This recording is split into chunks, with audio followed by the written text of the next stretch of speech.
Ladies and gentlemen, good afternoon. Thank you for waiting for such a long time. Those of you who arrived punctually at 4 o'clock, which is very impressive. I was very impressed. Thank you for getting here. Gloria, it's fabulous to see you again. Alisa, it's great. We had a wonderful time at the British National Teachers' Conference in April in Cardiff this year. But it's also wonderful to be back in Chile. I love coming here. And I just wish it was a few weeks ago, because it was about 25 degrees or something, wasn't it, apparently, according to my daughter who was here. But I've been asked to speak about a subject which strikes fear into the heart of many teachers. Let's see if we can have my PowerPoint. Now, I want to just show you, and some of you know this because it comes from a book of mine. I want to show you a couple of years ago we did some filming. We filmed some classes, some English language classes, and here are some pictures of our classes. Nothing special about them, but as you look at them, I want you to think about what the difference is between what you can see here and a typical class in Chile. I mean, a typical high school class or something like that.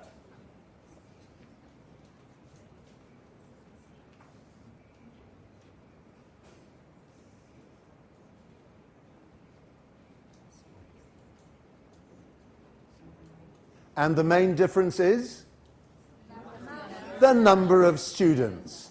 Because if you come to Britain to study in a private language school, for example, the chances are that you will be one of 12 students or 10 students, and you'll pay a lot of money. Oh, anyway, but you'll be one of 10 or 12 students, and for the teacher, that means that although teaching, by the way, is never easy, that's not what we're here for, to have an easy life.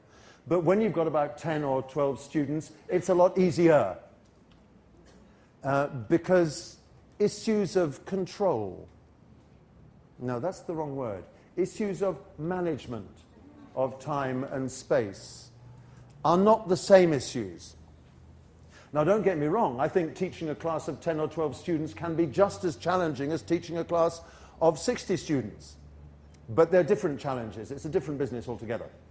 And when sometimes people watch the kind of films that we make in the UK, like the ones you've seen, they say, well, that's all very well, but I bet you couldn't do that with my class, because I teach, how many?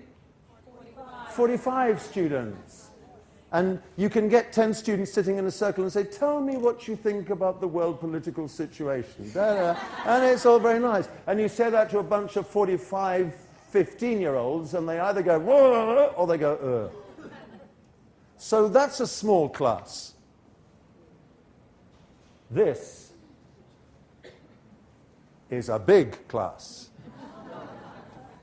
This man became very famous just before the Juegos Olímpicos because he went around China teaching a few thousand people at a time, and it was called Crazy English, and what he said is, learn English with confidence so China can conquer the world.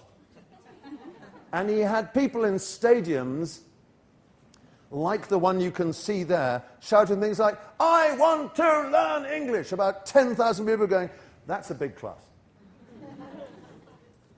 Of course, it's completely exaggerated, but around the world, classes range. A big class in Chile is 45 students. A big class in India, where I've had the privilege to work with teachers, is about 120 students. A big class in some other countries is about 80 students or 60 students. And the real issue for me as a methodologist, and for you who have studied methodology courses and things like that, is, are all the techniques that a lot of particularly Western methodologists talk about, are they appropriate for big classes? Or is it when someone comes here and says, I've got this beautiful group work activity, I've got this fantastic communicative activity, do you listen to them and say, oh, very nice, but forget it? Because you'll never do it in my class because I've got 45 students. That's today's topic, and that's what we're here for. And what I'm going to do mostly is we're going to do some activities. And you'll have to tell me, either in a kind of, doing it just subconsciously, sending me waves, or maybe verbally, whether you think these are things you could do. My contention is that teaching large classes is really good fun. I'm serious. The beauty, when you teach 4 students, if you make a joke and they laugh, it's ha ha ha ha ha. If you make a joke to a class of 45 students and they all laugh, it's ha ha ha! And it's a great moment. If you give a teacher's workshop to 20 people and they laugh, it's all right. If you give a teacher's workshop to... But you haven't laughed yet. Oh dear. But if I can get you to laugh, it'll be a great moment. Because if we all feel together in this room, it's a really big together we feel. It's not a little together. It's a big together. So what I want to start by doing is looking at some activities. This is my plan. We're going to start by looking at activities that involve me, the teacher, at the front, doing things with you. And I hope to be able to persuade you that it's quite good fun. And from there, we'll move gradually through from me towards getting the students to do some of the things themselves. That's the idea. In order to do this first activity, of course, what I should be talking about is management techniques, and we will talk about that in a minute. But please indulge me and be really good students for a bit, will you? Because this is quite a big class. So what I need you to do is to get into groups of 6, and in each group of 6, I want A, B, C, D, E, and F, okay? So very quickly, just make sure, I want you all just to get in a quick group, and you must know which letter you are, okay?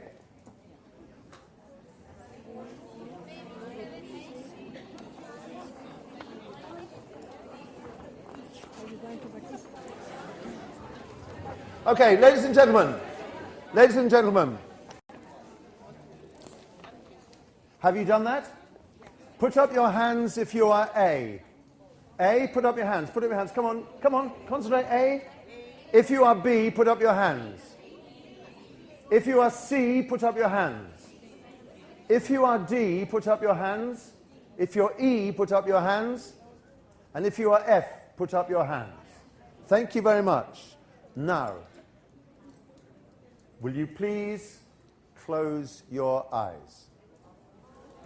All of you, close your eyes. There is no alternative. It is an obligation.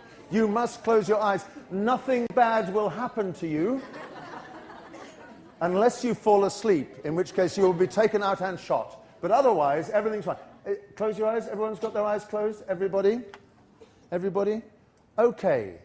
If you are A, you may open your eyes. Only A. A, open your eyes, A. Open your eyes. Look at that word. Don't say it. Look at that word. Have you seen it? Close your eyes. If you are B, open your eyes. B, open your eyes. Look at what's on the screen. Have you seen it? Good. Close your eyes. If you are C, open your eyes. Can you see what's on the screen? Yes? Close your eyes. Everybody close your eyes.